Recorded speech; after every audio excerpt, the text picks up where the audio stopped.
me forever on fire. ರಾಜ್ಯದಲ್ಲಿ micro finance torture ನಿಲ್ತಾ ಇಲ್ಲ. ಬೆಳಗಾವಿಯಲ್ಲಿ ಬಾಣಂತಿಯನ್ನೇ ಹೊರಹಾಕಿ ಮನೆಗೆ ಬೀಗ ಜಡಿಯಲಾಗಿದೆ. ತಾರಿಹಾಳ ಗ್ರಾಮದ ಬಡ ಕುಟುಂಬ ಬೀದಿಯಲ್ಲಿ ಕಣ್ಣೀರು ಹಾಕ್ತಾ ಇದೆ. ಮಗು ಸಮೇತ ಮನೆ ಅಂಗಳದಲ್ಲಿಯೇ ಕಾಲ ಕಳೆದಿದ್ದಾರೆ ಬಾಣಂತಿ. ಚಳಿಗಾಲ ಬೇರೆ ತುಂಬ ಒಂಥರ ವಿಪರೀತವಾದಂಥ ಒಂದು ಚಳಿಗಾಲ ಇದೆ. ಬಾಣಂತಿಯರು ಬೆಚ್ಚಗಿರಬೇಕು ಅಂತ ಹೇಳ್ತಾರೆ, ಕಿವಿಗೆ ಹತ್ತಿ ಹಾಕೊಳ್ಳಿ ಅಂತ ಹೇಳ್ತಾರೆ, ಸ್ವಲ್ಪ ದೇಹದ ಉಷ್ಣಾಂಶ ಹೆಚ್ಚಿಸುವಂಥ ಪದಾರ್ಥಗಳು ತಿನ್ನಿ ಅಂತ ಹೇಳ್ತಾರೆ, ಮಗುವನ್ನು ಬೆಚ್ಚಗಿಡಿ, ತಾಯಿಯ ಗರ್ಭದಲ್ಲಿ ಯಾವ ಥರ ಬೆಚ್ಚಗಿರುತ್ತೋ ಆ ಥರ ಮಗುನ ಬೆಚ್ಚಗಿಡಿ ಅಂತ ಹೇಳ್ತಾರೆ. ಇದು ಯಾರೋ ಈ ಫೈನಾನ್ಸ್ ಕಂಪನಿಗಳವರ ಈ ಒಂದು ಕಾಟಕ್ಕೆ ಎಲ್ಲ ಹೋಗೋದು, ಮನೆಗೆ ಬೀಗ ಹಾಕ್ಬಿಡೋದು. ಒಂದು ನೋಡಿ ಏನಾಗುತ್ತೆ ನಮ್ಮ ದೇಶದಲ್ಲಿ ಅಂದರೆ, ಯಾವಾಗಲೂ ಅಷ್ಟೇ ಸಾವಿರಾರು ಕೋಟಿ ಸಾಲ ಮಾಡಿರ್ತಾರೆ.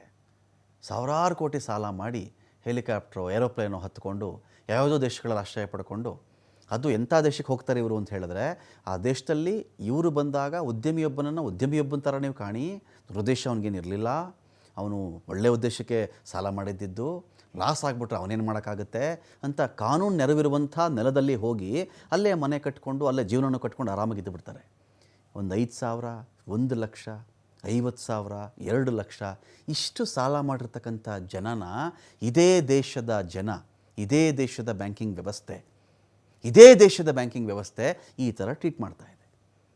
22,000 ಕೋಟಿ ಸಾಲ, 9,000 ಕೋಟಿ ಸಾಲ, 30,000 ಕೋಟಿ ಸಾಲ, NPA ನಾನ್ ಪರ್ಫಾರ್ಮಿಂಗ್ ಅಸೆಟ್ ಏನೇನೋ ಇದೆ. ವೇವ್ ಆಫ್ ಲೋನ್ ಅವ್ರಿಗೆ ಮನ್ನಾ ಮಾಡಿಬಿಡಿ ಒಂದು ಕಡೆ, ಇನ್ನೊಂದು ಕಡೆ ಇಲ್ಲ ಬೇರೆ ಬುಕ್ಕಲ್ಲಿ ಬರೆದಿಟ್ಬಿಡಿ, ಯಾವತ್ತಾನ ವಸೂಲಿ ಆದರೆ ವಸೂಲಿ ಆಗಬಹುದು, ಇಲ್ಲಿ ಇಷ್ಟಕ್ಕೆ ಸೇರಿಸಬೇಡಿ.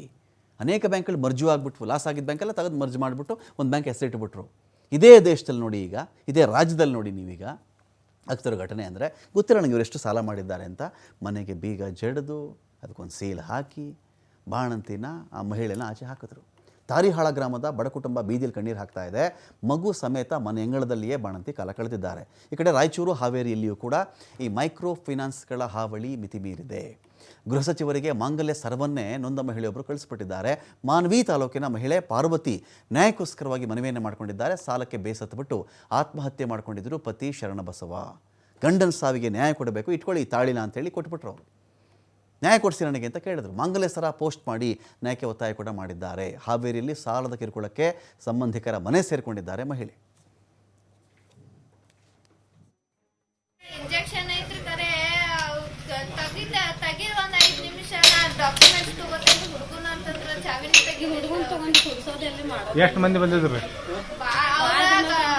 ಬ್ಯಾಂಕಿನವ್ರ 10 ಜನ ಬಂದಿರಿ, ವಕೀಲರಂತೆ ಒಂದ್ 4-5 ಜನ ಬಂದಿರಿ, ಪೊಲೀಸರ 2 ಜನ, ಇನ್ನ 2 ಗಾಡಿ ಬಂದಿರಿ, 5 ಜನ ಪೊಲೀಸರು ಬಂದಿರಿ. 5 ಜನ ಪೊಲೀಸರು ಮತ್ತೊಬ್ರು ಹಿಂಗ್ ಕ್ಯಾಮ್ರಾ ತಗೊಂಡ್ ಬಂದಿದ್ರಿ ವಿಡಿಯೋ ಶೂಟ್ ಮಾಡಾಕ.